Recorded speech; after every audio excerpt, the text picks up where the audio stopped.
चिट्ठी आई है चिट्ठी आई है। चांदी जैसा रंग है तेरा सोने। दोस्तों, बॉलीवुड से एक बहुत ही दुखद खबर सामने आई है।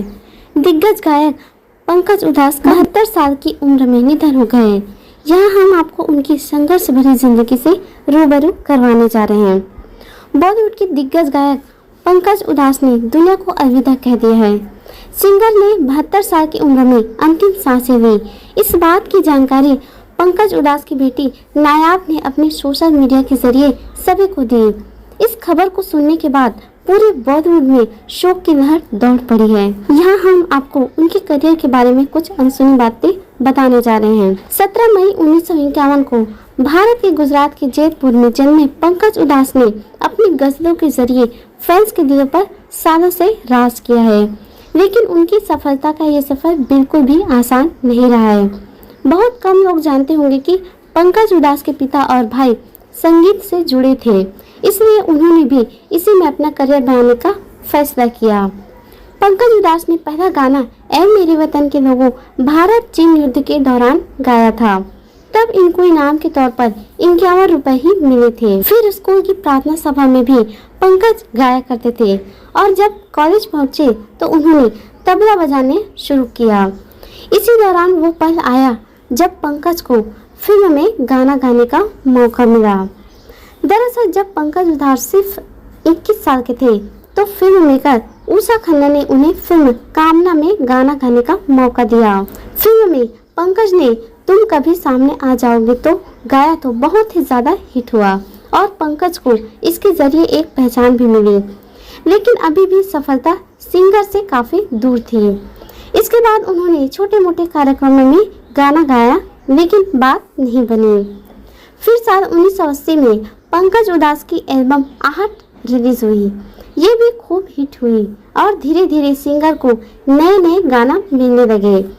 लेकिन जब उन्होंने साल 1986 में आई फिल्म नाम में चिट्ठी आई है गाया तो हर कोई उनकी आवाज़ का दीवाना बन बैठा और यही से पंकज उधास हिंदी सिनेमा के पॉपुलर गजल गायक बन गए।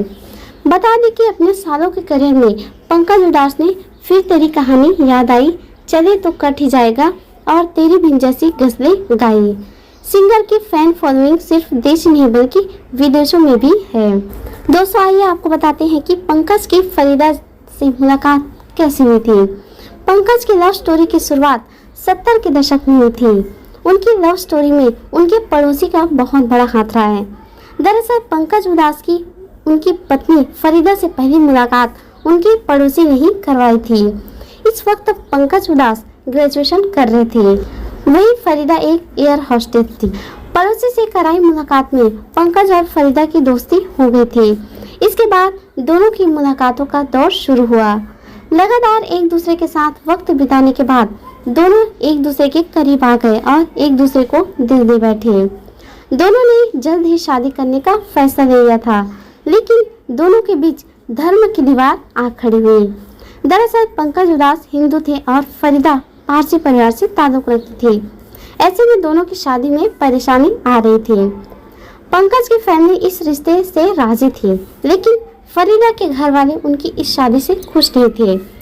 लेकिन यहाँ पंकज दोनों परिवारों की रजामंदी से ही अपना घर बसाना चाहते थे, इसलिए दोनों ने तय किया जब दोनों परिवार राजी होंगे तभी शादी करेंगे।